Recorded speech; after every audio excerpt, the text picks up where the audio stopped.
Kocha wa klabu ya Yanga Mankoba Ngiti amefanya mabadiliko makubwa kwenye kikosi cha Yanga kuelekea mchezo wa Yanga Day. Kifuatacho ni kikosi cha kwanza cha Yanga ambacho kitaenda kuanza kwenye mchezo mgumu wa Yanga Day ili kuwapa furaha wananchi. Tukianza na eneo la golini kwenye milingoti mitatu, mara zote makocha wote wa Yanga wamekuwa wakipendelea kumtumia golikipa mzoefu, golikipa wa timu ya taifa ya Mali, anakwenda kwa jina la Djigui Diarra. Of course, Djigui Diarra ni mmoja kati ya magolikipa bora kweli kuweza kupita kwenye ligi hii ya Tanzania, na uwezo wake ameweza kuonesha hapa nyumbani Tanzania, lakini pia hata kimataifa kwenye michuano ya AFCON akiwa na klabu yake ya Mali aliweza kuonesha uwezo mkubwa sana. Kwa hiyo kwenye mechi hiyo ya Yanga Day mwalimu ameweza kuchagua kuanza na Djigui Diarra kama golikipa nambari 1.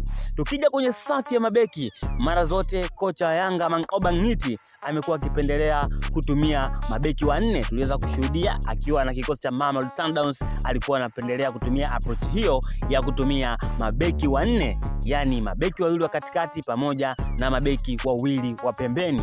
Tukianza na katika eneo la kati, yani mabeki wa kati, ni Komara, beki mpya ambaye kocha ameweza kumsajili mara baada ya kusikia kwamba Dickson Jobu hatokuwepo kiwanjani mpaka mwezi wa 12, ndio maana akamsajili Komara, na Komara ataenda kuanza pale katikati kwenye eneo la namba 5. Katika eneo la namba 4, mwalimu wa klabu ya Yanga Mankoba Ngiti amechagua kuanza na Ibrahimu Abdurabaka kwenye kikosi cha Yanga.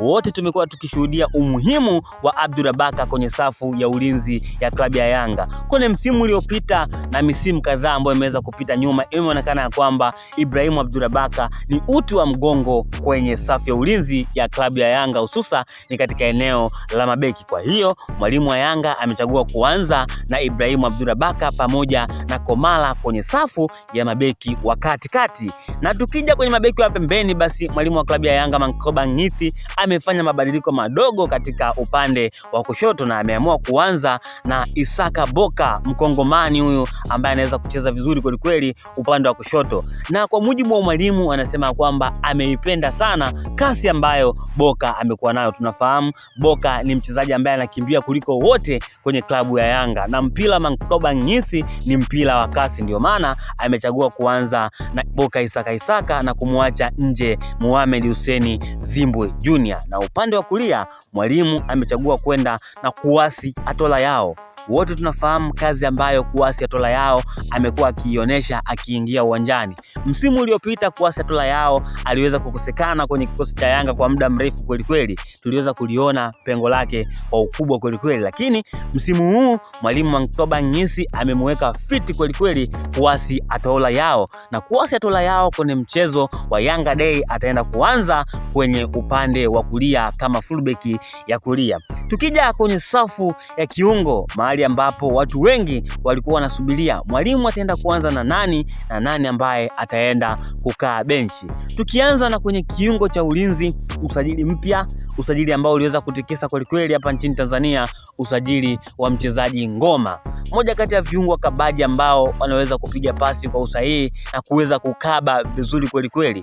Mwalimu Mankoba Ngiti, kwa taarifa ambazo tunazo, anasema kwamba mazoezini ameweza kuvutiwa kweli na kiwango cha Ngoma, ndio maana amechagua kuanza na mchezaji Ngoma kwenye kikosi cha kwanza ambacho kitaenda kuanza kwenye Yanga Day. Kwenye eneo hilo la kiungo, kwa kuwa mwalimu amekuwa akipendelea kutumia viungo watatu, basi ataanza na Duke Abuya kama kiungo mwingine wa pili ambaye yeye atamtumia kama box to box midfielder. Yani Duke Abuya atakuwa na impact kwenye box la mpinzani, lakini vile atakuwa na impact kwenye box la Yanga, nikimaanisha kuongeza namba kwenye masuala mazima ya ulinzi. Lakini vile kwenye eneo la kiungo mwalimu ameweza kuchagua kuanza na Maxi Mpia Nzengeli. Sidhani kama kuna mchezaji wote wa Yanga ambaye afahamu uwezo mkubwa ambao amekuwa nao Maxi Mpia Nzengeli. Nzengeli. Maxim pia Nzengeli toka amefika katika kikosi cha Yanga basi amekuwa akipambania klabu ya Yanga kwa jasho na damu. Amekuwa akicheza vizuri kweli kweli, na mwalimu wa klabu ya Yanga Mankoba Ngisi mazoezini aliona kabisa kwenye kiungo cha ushambuliaji basi Maxim pia Nzengeli anafaa kweli kweli kuanza kwenye kiungo cha ushambuliaji. Tukija katika safu ya ushambuliaji ya mbele, yani wale maforward watatu ambao mwalimu Mankoba Ngisi amekuwa akipendelea kuwatumia kwenye safu yake ya ushambuliaji, basi upande wa kushoto anaenda kuanza Kagwanda, moja kati ya wachezaji ambao wameweza kusajiliwa kutoka katika ligi ya Zambia na wana profile kubwa kweli kweli, na ni mchezaji ambaye ameweza kuprove makubwa kwenye ligi ya Zambia na aliweza kuchukua MVP wa ligi ya Zambia. Engineer Said na timu yake wakaona isitabu waweze kumleta aweze kucheza katika klabu ya Yanga, na mwalimu ameweza kuchagua kumtumia katika upande wa kushoto Kagwanda. Upande wa kulia ni Zakoani, ameweza kusajiliwa kutoka mataifa mbali kweli kweli. Of course kipaji chake ni kikubwa sana, ana skills za kutosha. Zakoani anaweza kwenda kuanza upande wa kulia kwenye klabu ya Yanga, na katika eneo la forward na katika eneo la namba 9 basi hapa ndipo balaa zito lilipo. The GOAT wanamuita Peter Shalulile the Shashaman kutoka katika klabu ya Mamelodi Sundowns, moja kwa moja ndani Costa ya Yanga kwenye ardhi takatifu ya Mama Kizimkazi. Anaenda kuanza kwenye eneo la namba 9 Peter Shalulile the Shashaman. Hakuna mtu yote ambaye anapenda football aifahamu kazi ya Peter Shalulile, awe kutoka Yanga awe kutoka Simba, wote tunafahamu makubwa ambayo Peter Shalulile aliweza kuyafanya katika klabu ya Mamelodi Sundowns. Vile vile ameondoka akiwa kama ni top scorer wa muda wote kwenye klabu ya Mamelodi Sundowns, akifunga takribani magoli 100 akiwa na klabu ya Mamelodi Sundowns. Peter Shalulile anaweza kuanza kama striker kiongozi, jitu mwitu kabisa huyu Peter Shalulile. Lakini pia unaweza kushangaa kwa nini hujasikia majina makubwa makubwa ambayo aliweza kufukulika msimu uliopita, majina kama ya kina Alan Okello, majina kama ya Mudathir Yahya. Hapa unakuja kugundua kwamba klabu ya Yanga ina kikosi kipana kweli kweli. Ukiachana na hawa ambao wameweza kuanza kwenye kikosi cha kwanza, basi unaweza kuzalisha vikosi vingine viwili kutokea kwenye wachezaji ambao wameacha nje, wakina Alan Okello, Mudathir Yahya, basi Cheikh Toure, Depu Aurelian, wote wataanzia katika mbao ndefu na wataingia kama substitution.